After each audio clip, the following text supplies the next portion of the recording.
Ito ay isa sa mga nagpo-protect ng ating circuit.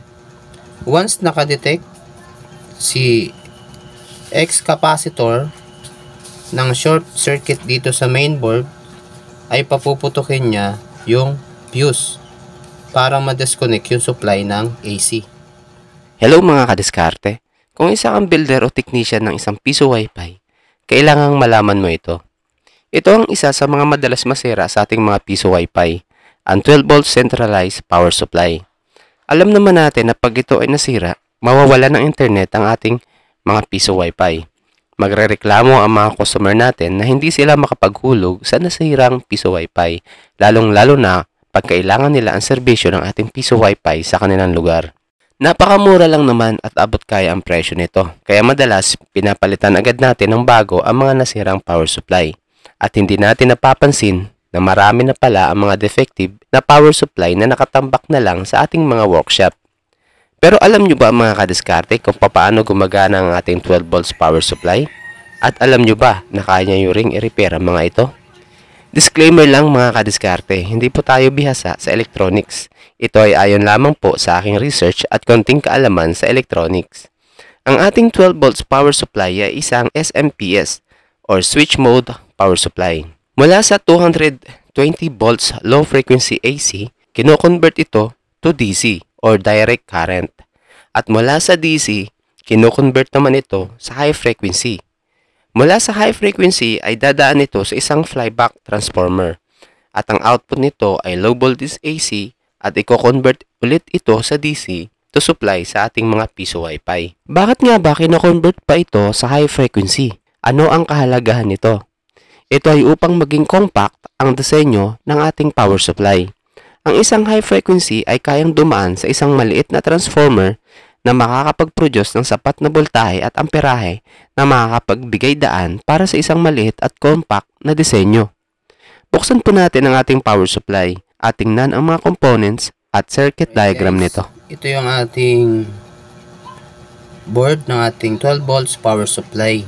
Itong side na to, mga discarded, ito yung 220. Input siya ng 220 volts, no? Itong sa gitna is body ground. Itong dalawa is output. Positive output. Pure DC output.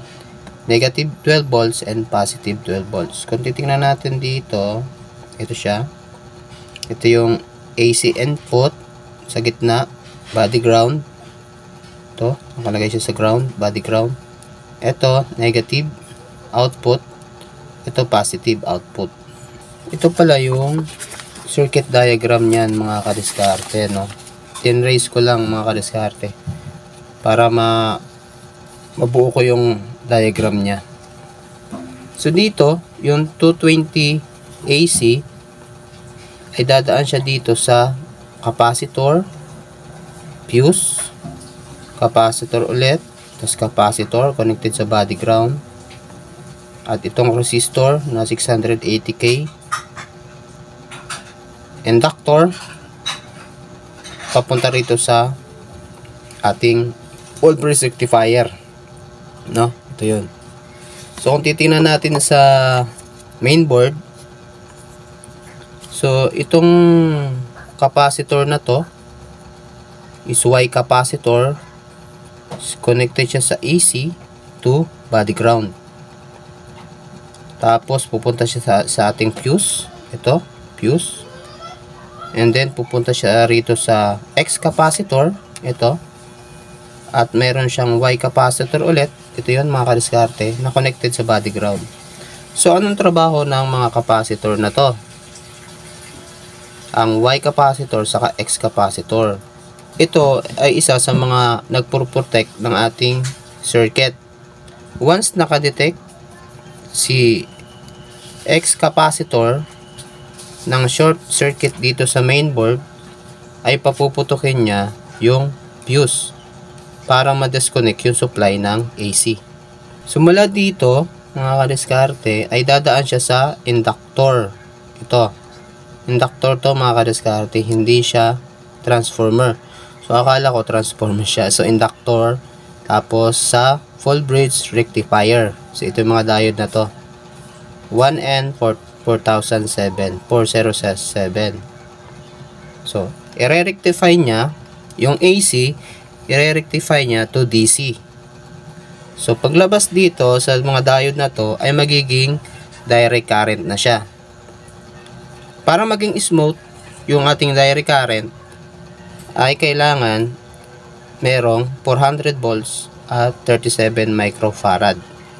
Sa ibang board, mga kadiskarte, ay ito ang ginagamit.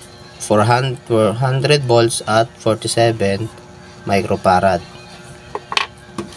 So, titingnan natin sa ating circuit diagram. So, mula sa rectifier, full bridge rectifier, ay pupunta siya dito sa capacitor na 400 volts, 47 microfarad. Ayan. Tapos, ang trabaho ng capacitor na to is i-filter niya to smooth DC. Para mawala yung mga ripple na nanggaling sa full bridge rectifier. Kung mapapansin nyo, merong isang component dito na kulay itim na bilog, NTC 5D11. Sa ibang board ay wala ito. Wala siya sa ibang board.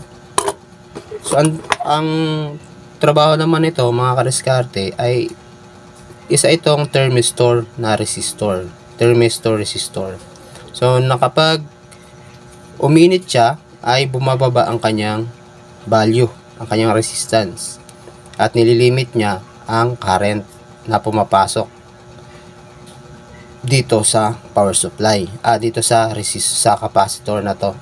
So isa siyang protective components din. Napoprotekta siya sa ating mga circuit. Kung titingnan sa ating diagram, ay nakaseries siya papunta rito sa capacitor. So ito yun, mga kadiskarte, nakaseries siya. Itong thermistor na to. Mula dito sa smooth DC, so ito na ang exciting part. So i-convert na siya to high frequency.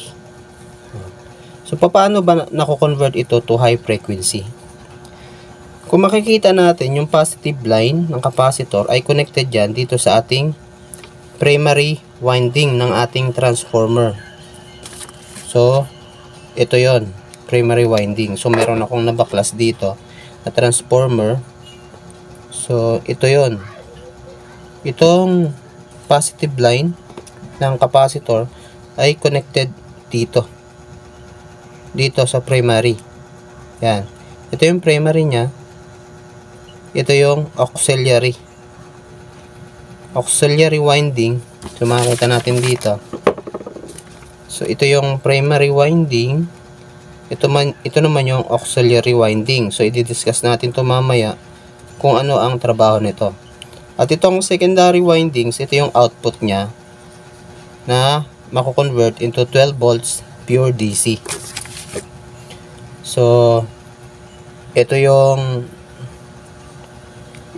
primary winding. Itong dalawa na to ay secondary winding. At ito, magkadikit lang to, mga kadiskarte, itong dalawa na to. Ito ang output o secondary winding. So kung iti-tester natin siya, tayong tester,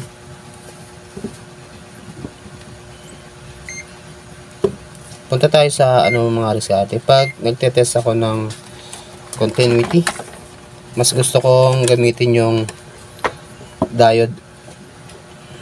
So ito yung primary winding. Test natin siya. Primary winding.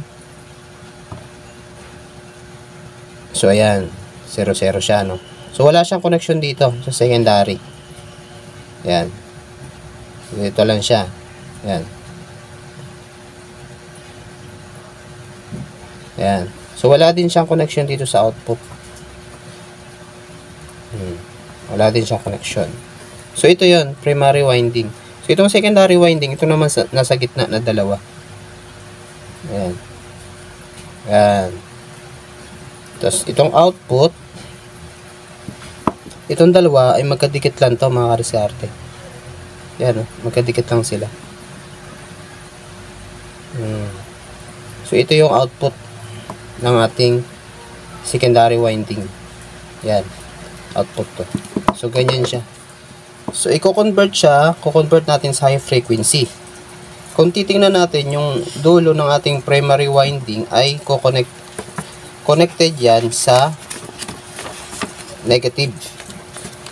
Ayan, kung titingnan natin, ito yung dulo ay connected siya sa negative. Ayan. Pero dumaan muna siya sa MOSFET at sa resistor na to. So ito yan, dito sa ating mainboard MOSFET, ito yung MOSFET natin at itong resistor. So ano ba ang trabaho ng MOSFET na to?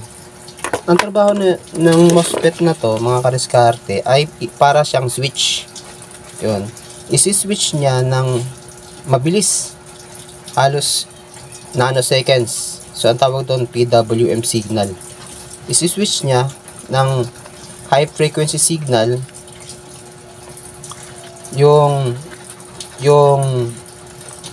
MOSFET para gumana itong primary winding at mag-produce ng high frequency din, no? So pag kalabas dito sa MOSFET ay connected siya dito sa ating resistor to ground, no? So, ang nagko-control na itong MOSFET na to ay itong PWM controller, PWM control IC. Yun. Ang trabaho nito ay mag-switch dito sa ating MOSFET para ma-convert niya yung smooth DC to high frequency. Yan. So, ito namang auxiliary winding, anong naman trabaho nito? Ang trabaho nitong auxiliary winding ay nagsusupply siya dito ng 30 volts dito sa capacitor na to, which is itong capacitor na to na merong label na 50 volts 10 microfarad at nakaparallel siya dito sa ceramic capacitor na to. So nakaparallel sila. Itong 50 volts 10 microfarad to ceramic capacitor. Ayan. Siya yung nagsusupply dito sa pin number 2 ng titingnan natin. Siya nagsusupply ng mula dito sa positive line ng capacitor, siya nagsusupply dito sa pin number 2 ng PWM control IC. So siya nagsusupply ng voltahe para gumana itong IC na to. Mula dito sa winding ay connected siya sa 10 ohms na resistor.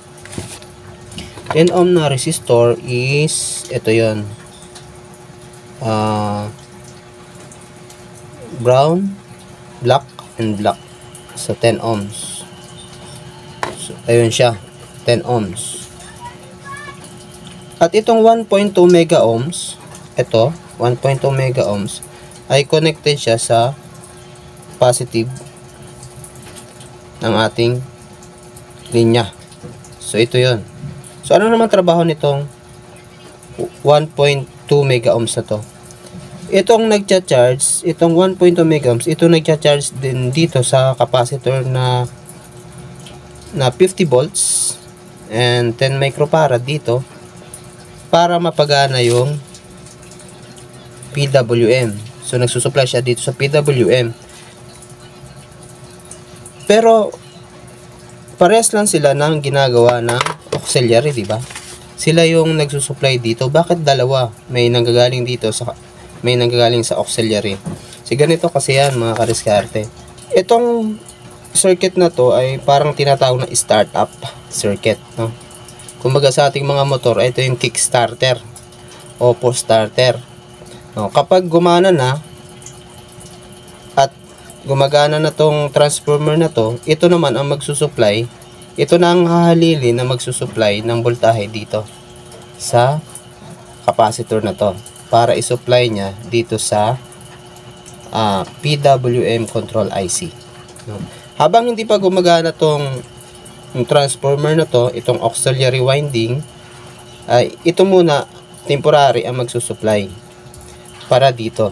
Once na gumana na to, itong IC na to, at gumana na ang kanyang PWM signal, gumana na rin tong primary winding, magkakaroon na to ng power tong auxiliary winding. At siya na ang hahalili at magsusupply dito sa ating PWM control IC.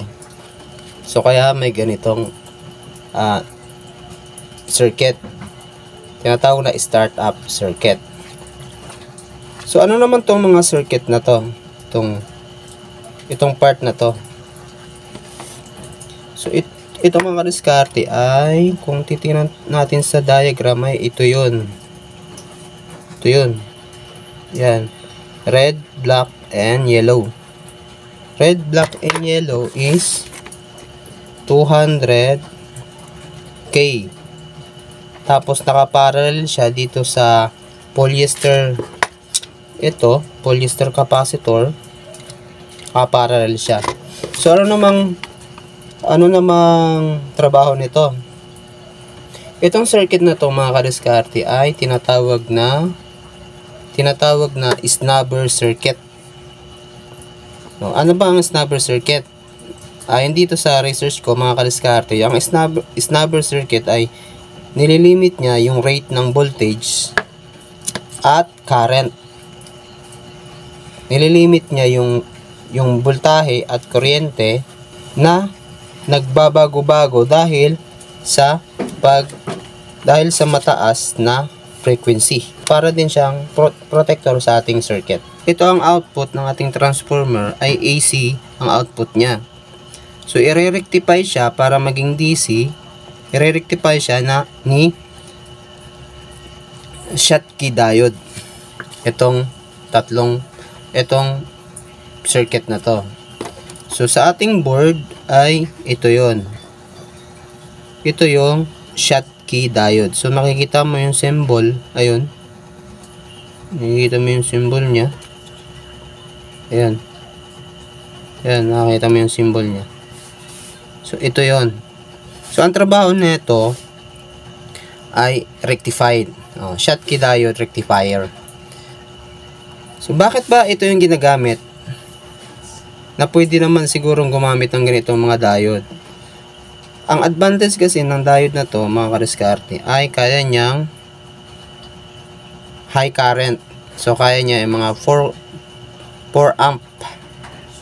So itong rectifier natin, pulverized rectifier natin na 1N4007, ito ay hanggang 1 ampere lang ang kaya niya. Compare mo rito sa Schottky diode, ay kaya niya ang 4 ampere. So kaya ito ang ginamit sa circuit dito. Ayan. Mula dito sa Schottky diode ay pupunta dito sa mga capacitor na to. So ito, capacitor 16 volts natin dito. Ayan. Ito yung linya ng ating secondary windings. Paglabas niya rito, positive na siya. Tapos naka-connect siya dito sa kabila, sa number 3. And then yung number 2, yun yung output, rectified DC na siya. So mula dito, meron tayong nakaparallel na capacitor, resistor 300 ohms, at capacitor ulit, yung 16 volts 1000 microfarad. So nakaparallel siya, no? So ito yun, mga kadiskarte. So ito yung mga resistor na yon, 16 volts 1000 microfarad. So ang trabaho nito ay pinifilter niya. Meron pa siya ditong inductor. Ayan, inductor. So ito yon, mga kadiskarte, inductor. Ang trabaho nito ay i-filter niya yung ripple. Ulit. Yan. I-filter niya. Tatanggalin niya yung ripple. Ko-convert niya so pure DC. Yan. Convert yan sa full pure DC na 12 volts. Okay?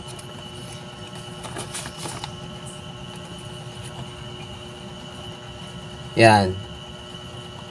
Itong ibang mga diagram na to, mga kadiskarte, ito yung circuitry to para dito sa ating autocoupler. Ayan.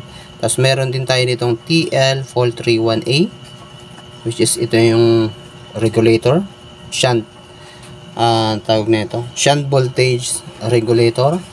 At meron tayo ditong potentiometer. Kung titingnan natin sa board, ito yung ating shunt voltage regulator. Yan. Para siyang TL431A. Yan. So para siyang para siyang transistor. Pero regulator pala itong mga kadiskarte. Ito, regulator to. Tapos meron tayo ditong potentiometer.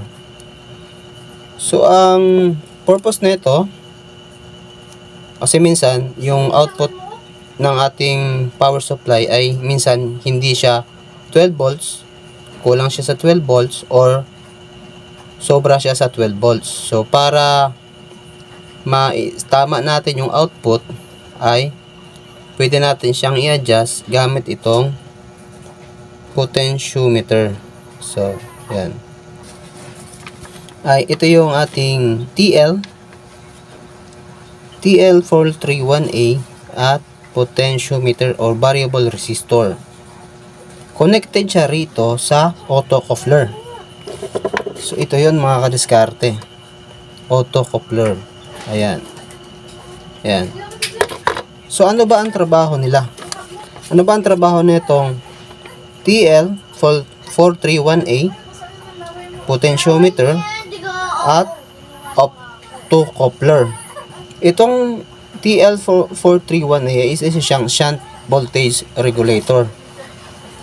So nililimit niya yung supply, yung output voltage ng ating power supply. Once na binago natin inikot natin tong potentiometer, magbibigay siya dito ng voltahe at isesend niya rito sa autocoupler. So magsesend siya dito ng signal. Itong autocoupler ay connected naman dito sa ating PWM control IC. Yan. So magsesend siya dito ng signal para mag-transmit ng signal dito sa PWM IC at mag-control ng signal papunta rito sa MOSFET. So kapag nakadetect siya na kailangang bilisan niya lakasan niya yung signal para makapag-output siya ng kailangang voltahe. So ito yung trabaho ng mga ito. Ito yung sa loob ng autocoupler.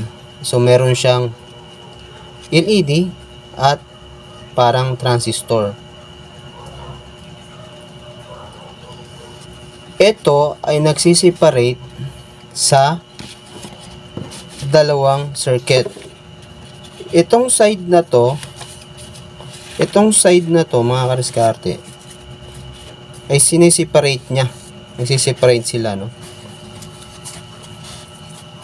Mula kasi dito sa ating transformer, ang output niya ay hindi na siya connected dito sa ating AC line. Kasi itong circuit na to, mga kadiskarte, ay napakadelikado. Kasi connected pa rin siya sa ating AC line. So kapag magre-repair kayo, wag ninyong hahawakan ang mga components na ito sa parte na to. Pwede kayong makuryente kasi connected pa rin kayo sa AC. Pero pag dating dito sa output, ang ground nito ay safety na. So kahit hawakan niya yung ground, hindi na kayo makukuryente. Compare dito. Ang ground nito ay tinatawag na hot ground kasi connected siya sa AC. Yan. Para ma-isolate itong part na circuit na to ay gumamit sila ng optocoupler. No? Yan. Naka-isolate. So, para siyang barrier mga kadiskarte. Ito. Naka-isolate siya. Hanggang dun. So, kaya optocoupler ang ginamit.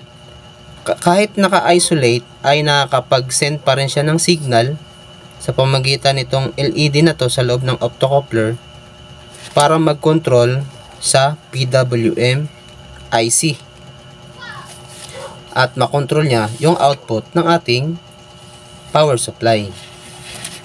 Alright mga kadiskarte, sana naintindihan nyo yung